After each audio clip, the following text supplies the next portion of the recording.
नमस्कार प्रिय विद्यार्थियों, योग प्रशिक्षण कोर्स भाग 37 के अंदर आपका स्वागत है।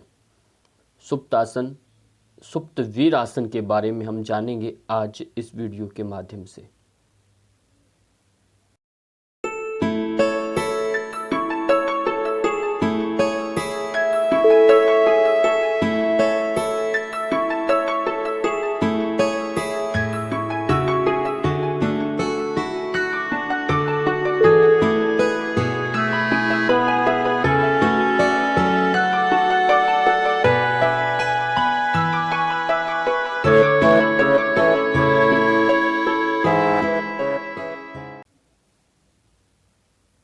सुप्त वीर आसन। सुप्त वीर आसन का शब्दार्थ एवं नामकरण क्या है, ये सबसे पहले जानना है। सुप्त का अर्थ होता है सोया हुआ, वीर का अर्थ होता है योद्धा, पराक्रमी है। इस आसन में जैसे योद्धा बैठे बैठे शयन करता हुआ पीछे की ओर लेट जाता है, तब जो शरीर की स्थिति बनती है उसे सुप्त वीरासन कहते हैं। वीरासन हम पहले पढ़ चुके हैं, कर चुके हैं, उसमें हम सीधा बैठे रहते हैं।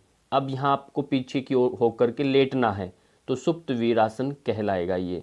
और इसके साथ नाम इसका संस्कृत में सुप्त वीरासनम, हिंदी में सुप्त वीर आसन और अंग्रेजी में रिक्लाइंड थंडर बोल्ट पोज के नाम से जाना जाता है। आसन क्रम कैसे है, आसन क्रम को हम समझेंगे। सर्वप्रथम साधक दंडासन में बैठे, पाँव को यानी फैला करके बैठ जाए। पूरक श्वास करते हुए दाएं पाँव को मोड़कर नितंब के पार्श्व में स्थापित करें, पास में ला करके फोल्ड करके रख लें। बाएं पाँव को भी घुटने के से मोड़कर बाएं नितंब के बगल में यानी साइड में, बाजू में, उसको बाजू नहीं कहेंगे, साइड कहेंगे, एक तरफ अपना नितंब के एक तरफ आप उनको रख लेंगे। इस स्थिति में नितंब प्रदेश पूर्णतया भूमि पर स्पर्श रहेगा, न कि एड़ियों पर। आप देख रहे हो चित्र में एड़ियां बाहर रहेंगी, न कि नितंब प्रदेश के नीचे। वो सुप्त वज्रासन हो जाएगा। आपको वीरासन में एड़ियां बाहर रखना, ये इतना सा थोड़ा आपको ध्यान रखना है। अब रेचक यानी श्वास छोड़ते हुए धीरे धीरे पीछे की ओर झुकते हैं। दाईं कोहनी को भूमि पर रखें सबसे पहले और बाईं कोहनी को भी स्पर्श कर दें। उसके बाद मेरुदंड को धीरे से धरती पर रख दें। पूरा शरीर आपका भूमि पर स्पर्श हो जाएगा। उसके बाद दोनों हाथों को सिर के पीछे लेकर जाएं तथा दाएं हाथ से बाएं हाथ की कोहनी को और बाएं हाथ से दाएं हाथ की कोहनी को पकड़ें, अथवा दोनों हाथों में कंधों के समान अंतर रखते हुए पीछे की ओर लेकर भूमि पर स्पर्श कर दें और हथेलियां आसमान की ओर तरफ कर सकते हैं। दोनों तरह से आप फोल्ड करके सर के नीचे पास में रख सकते हैं या अपने हाथों को पीछे बिल्कुल लंबा कर सकते हैं, कंधों के समान अंतर लेकर के। अंतिम स्थिति में श्वास प्रश्वास आपका सामान्य रहेगा। फिर धीरे धीरे विपरीत क्रम से एक एक करके शरीर के अंगों को विश्राम दे देना है। जिस क्रम से आप आए थे उसी क्रम से एक एक करके वापस जाना है। काल अवधि 10 से 30 सेकंड तक अथवा साधक के अभ्यास पर निर्भर करता है, वो कितना समय इसको लेट सकता है वो आपके ऊपर है। इसलिए कम से कम 10 से 30 सेकंड आप इस स्थिति में जरूर लेटें, तभी आपको इसका प्रभाव समझ में आएगा। आसन चित्र आप स्पष्टता से देख लीजिए। आसन चित्र में पाँव बाहर की ओर सुप्त वज्रासन में हाथों को मोड़ करके सिर के पास में रख देना है, बाजुएं पकड़ते हुए। इस तरह से आपने लेटना है। शरीर के ऊपर इसका शारीरिक क्या प्रभाव है, मानसिक क्या प्रभाव है और आध्यात्मिक क्या प्रभाव है, उनको भी हम जानेंगे। शारीरिक प्रभाव, ये पिंडली, जंघा और कटी प्रदेश, आपकी पिंडलियां हैं, जंघाएं हैं, आपकी कटी प्रदेश के नीचे वाले समस्त अंगों के रक्त प्रवाह जो होता है उसको सुचारू करता है, जिसके फलस्वरूप उपरोक्त अंगों की मांसपेशियां सुदृढ़ तथा प्रजननांग और मूत्राशय में से संबंधित रोगों में लाभ मिलता है। तो हमारा पूरा का पूरा जो रिप्रोडक्टिव सिस्टम है वो इससे एक्टिव होता है, और कमर से नीचे का जितना भी हमारे ऑर्गन है, चाहे पिंडली, थाइज, इन सब के अंदर वह अच्छे से काम करता है, उनका रक्त संचार अच्छा हो जाता है। मेरुदंड में लचीलापन आने से सुषुम्ना नाड़ी जागृत होती है, जिससे तंत्रिका तंत्र अपना कार्य सुव्यवस्थित करने लगता है, बिना गड़बड़ किए अपना अच्छे से कार्य करेगा, जिससे अंग प्रत्यंग सही रहेंगे। दूसरा विशेष इसका प्रभाव है नाभि संस्थान व्यवस्थित होता है। आपके नाभि पर खूब खिंचाव आएगा जब ये अभ्यास करेंगे, जिससे मंदाग्नि, अपच, जीर्णता जैसी व्याधियां शीघ्रता से समाप्त आपकी हो जाती हैं। श्वसन तंत्र को बल मिलता है। फेफड़े आपके खींचे रहेंगे तो श्वसन तंत्र को बल मिलता है। उनसे संबंधित समस्याएं, जितनी भी क्रियाएं हैं, समस्त क्रियाएं वो ठीक प्रकार से कार्य करती हैं, भली भांति वह काम करने लगती हैं। मानसिक स्तर पर जो इसका प्रभाव है वह ये है, ये इंद्रियों को नियंत्रित करने में अत्यंत उपयोगी है, जिसके फलस्वरूप मानसिक एकाग्रता बढ़ती है। जब हम सीधे वज्रासन में बैठते हैं तो वज्रासन को ब्रह्मचर्य आसन भी कह सकते हैं, तो हमारी इंद्रियां शांत होती है वीरासन में, और सुप्त वीरासन में ये पूर्णतया इंद्रियां आपके नियंत्रण में होती है, जिससे आपका मन शांत होता है। ईर्ष्या, द्वेष, क्रोध, भय, चिंता, तनाव आदि मानसिक विकारों का ये आसन नाश करता है। आध्यात्मिक स्तर पर प्रभाव देखें तो ये ईड़ा पिंगला नाड़ी को सुव्यवस्थित चलाकर सुषुम्ना नाड़ी का जागृत करता है। दोनों नाड़ियां एक्टिव हो जाती है इससे, और तब सुषुम्ना नाड़ी का मार्ग जो है प्रशस्त होता है, जिसके प्रभाव से साधक की अध्यात्म साधना में रुचि बढ़ने लगती है। मांसपेशियों पर क्या प्रभाव इस आसन का, वो आप देख सकते हैं। आपका पूर्णतया पाँव की थाई से लेके फेफड़े, पिंडलियाँ, इनके पूरा इन पर आपका प्रभाव रहता है, कमर तक का। यानी कुल मिलाकर के आपका विशेषता जो प्रभाव है नाभि स्थान के ऊपर, नितंब प्रदेश के नीचे की हड्डी जो है बोन की अंतिम छोर, वो खिंचाव में आता है, वो ठीक होता है, व्यवस्थित होता है, जिससे आपको बैठने की लंबे समय तक सीटिंग करने में कोई दिक्कत ना आए। मांसपेशियां जो जर्क करती है पाँव चलने से, उठने से, पाँव ऊपर करने से, वो सब समस्याएं इस आसन से दूर हो जाती है। अब देखिए आप चक्रों पर प्रभाव। सबसे पहले है मूलाधार चक्र। मूलाधार चक्र, स्वादिष्ठान चक्र, मणिपुर चक्र है आपका, और ये स्वादिष्ठान चक्र दिखाई दे रहा है, मणिपुर चक्र है, अनाहत चक्र है। इन चारों चक्रों पर इस आसन का विशेष प्रभाव पड़ता है। मूल से स्वादिष्ठान, मणिपुर, अनाहत, विशुद्धि चक्र छोड़ दिया, यहाँ पर विशुद्ध चक्र है, आज्ञा चक्र है, उनको दो को छोड़ करके बाकी चार चक्रों पर इस आसन का विशेष प्रभाव दिखने में आता है। ग्रंथियों पर प्रभाव की बात करें तो जनन ग्रंथियां हैं आपकी, और पुरुषों में शुक्र ग्रंथि है, अधिवृक्क जो आपकी ग्रंथि, अग्नाशय, इन चारों ग्रंथियां, अग्नाशय आप ध्यान से देख लीजिए इसका स्थान शरीर में पेट में किधर होता है, तो इन चारों ग्रंथियों पर इस आसन का विशेष प्रभाव पड़ता है, जिससे आपका कार्य, खान पीने का और हार्मोन से संबंधित जो भी इनके रिप्रेजेंटेटिव होते हैं वो अच्छे से काम करते हैं, शरीर में स्वास्थ्य में प्रभाव नज़र आते हैं। आसन से पहले हम कौन कौन से आसन कर लें तब जाए, नहीं तो ये आसन अच्छे से हो नहीं पाएगा, जल्दबाजी में होगा। उसमें सबसे पहले भद्रासन आपको आना चाहिए। सुप्त वीरासन से पहले भद्रासन आपको आना चाहिए। वज्रासन में आपको अच्छे से बैठना आना चाहिए। वीरासन आपको बैठ करके करना आना चाहिए। उत्तान मंडूक आसन आप कर सकते हैं। ये मंडूक आसन है। उत्तान मंडूक में थोड़ा उल्टा होता है। वज्रासन में हम पीछे की ओर लेटते हैं और लेट करके कमर को सीधा विश्राम देते हैं, वो उत्तान मंडूक होता है। और सुप्त वीर में पाँव को साइड में फैलाना होता है, ये थोड़ा कठिन होता है, इसमें ज़्यादा अंतर नहीं है। यहाँ चित्र मंडूक का ही दिया गया, पर उत्तान मंडूक में हमें पीछे की ओर लेटना है, इस बात का भी थोड़ा ध्यान दीजिएगा, ये गलत से चित्र लग गया है यहाँ पर। आसन के बाद हम कौन कौन से अभ्यास करें ये ध्यान दीजिए। पहला है शवासन। जब आसन आप करें तो यहीं से पाँव को फैला दें एक एक करके, और पूर्णतया विश्राम में आ जाएं, ताकि पाँव के मुड़ने से पाँव में रक्त का प्रवाह कम हो जाता है, जिससे एक साथ स्पीड से पाँव फैलने से रक्त का प्रवाह तेज होता है। अचानक खड़े होकर चलना नहीं। दूसरा है वज्रासन में आराम से बैठ जाएं, इससे पाँव को अंदर मुड़ेंगे। तीसरा है पश्चिम उत्तान आसन आप कर सकते हैं पाँव को फैला करके। और चौथा है मार्जारी आसन, जिससे कमर को आराम मिले, घुटने आपके ठीक हो जाएं, रिलैक्सेशन मिले।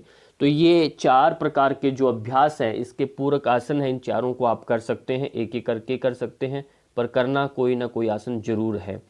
सावधानियाँ: संधिवात जिनको जोड़ों में दर्द है, गठिया है, उरो वेदना, कटिशूल, ग्रीवा वेदना, गर्दन का कोई दर्द आदि में अभ्यास न करें, अथवा योग शिक्षक के सानिध्य में ही अभ्यास करिए।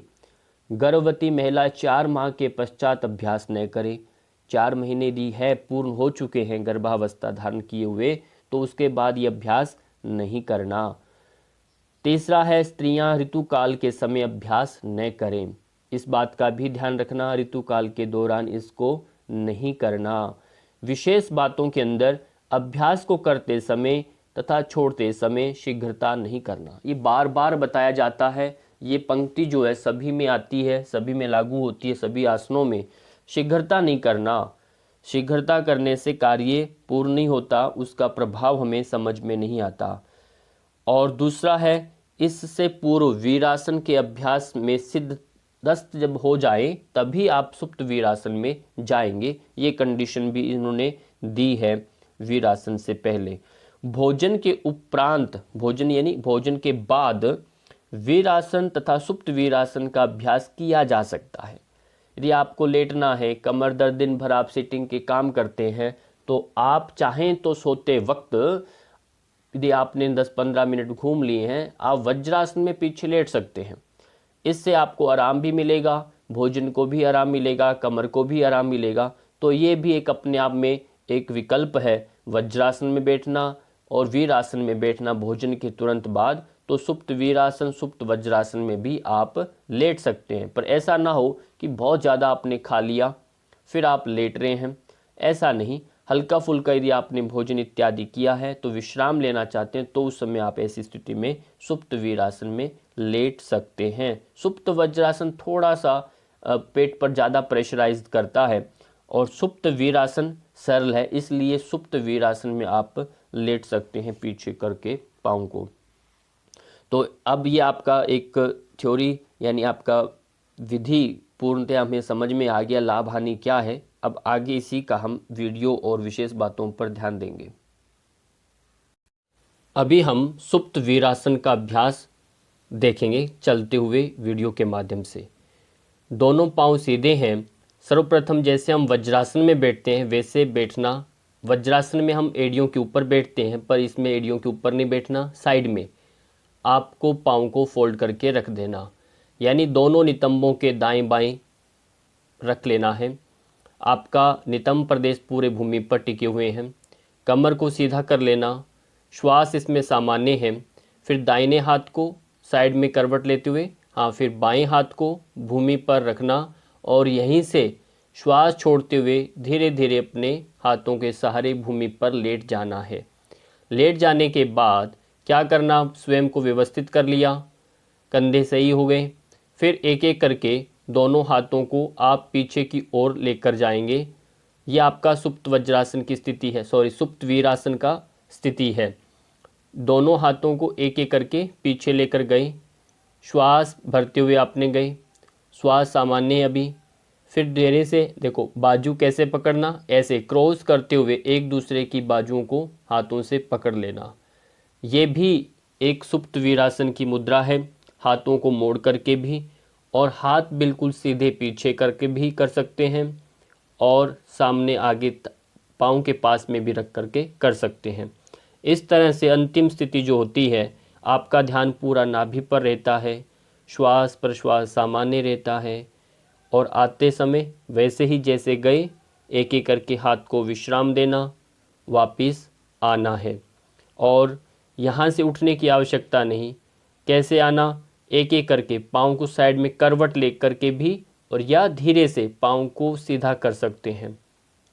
यदि आपको बैठने के अभ्यास करने हैं तो बैठ भी सकते हैं जैसे गए, नहीं तो लेट करके कुछ अभ्यास करने हैं तो आप यहाँ से ही एक एक करके पाँव को विश्राम दे सकते हैं। और अंतिम में शवासन में हथेलियाँ आसमान की ओर करके पाँव में अंतर ले करके विश्राम लेंगे। श्वास प्रश्वास आपका सामान्य रहता है, कहीं कोई जल्दबाजी नहीं करना, शीघ्रता नहीं करना। वीरासन से संबंधित कुछ विशेष बातों को जानेंगे। सुप्त वीरासन कैसे करते हैं। सुप्त वीरासन के लिए सबसे पहले तो आपको दंडासन में बैठना है, कमर गर्दन सीधी है और पंजे सीधे हैं। ऐसी जब स्थिति में आप बैठ जाते हैं तो आपको पहले बाएं पाँव को फोल्ड किया, दाएं करें बाएं करें कोई दिक्कत नहीं, आपने एक पाँव को फोल्ड कर लिया है। इस तरह से करना कि वो एड़ी जो है नितंब प्रदेश के बिल्कुल स्पर्श हो जाए, इसके ऊपर बैठना नहीं है, ये अंतर है। वज्रासन में बैठ जाते हैं, इसमें बैठना नहीं। साइड में इकट्ठा किया, फिर दूसरे पाँव को फोल्ड करके उसको भी इकट्ठा करना, ये कहलाता है वीरासन। ठीक, हाथ यदि हम ऊपर रख दें तो क्या कहलाता है, वीरासन। अब आपने यहीं से पीछे लेटना है, सुप्त वीरासन में जाना है तो दाएं और दाहिने हाथ को पीछे भूमि पर रखना, दृष्टि सामने, कुछ भी कठिन नहीं है। एक तरफ आपने रखा, उसके बाद दूसरे हाथ को भी रख दीजिए, जैसे हम मत्स्यासन में देखा उसी क्रम से एक एक करके आपने जाना। चले गए, सहज रहना है, पूरा नितंब प्रदेश भूमि पर टिका हुआ है, घुटनों में अंतर है, और आप मिला भी सकते हैं दोनों बातें। इसमें थोड़ा सा अंतर आप बना के रखें, जितना आपका पाँव में अंतर है, नितंब प्रदेश का जितना अंतर उतना घुटनों में अंतर मिला के बना के रखना। फिर धीरे से आपने पीछे लेट गए, भूमि पर पूरा लेट जाना। लेट जाने के बाद अपने हाथों को, ध्यान रखिए, एक एक करके अपने हाथों को बाजुओं को क्रॉस करते हुए पकड़ लेना है।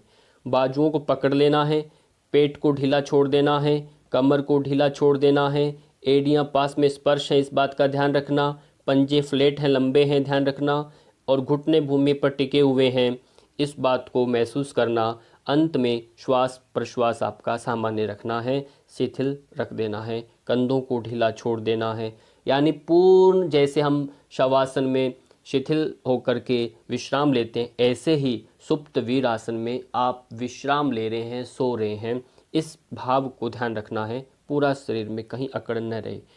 अगला ऐसे ही क्रम से जैसे हम गए वैसे ही वापस आपको एक एक करके वापस आना है। इसमें अपने पाँव को सीधा भी फैला सकते हैं, खोल सकते हैं। दूसरा तरीका है कि वापस आप उठ करके बैठ सकते हैं जैसे हम गए, झटका नहीं देना उठते वक्त, इस बात का ध्यान रखना है, और यहीं से अपने पाँव को क्रमशः फैला देना। ये हुआ आपका सुप्त वीरासन का पूर्ण वीडियो, और प्रारंभ से अंत तक आपने देखा, इसी के लिए आप सबका बहुत बहुत धन्यवाद।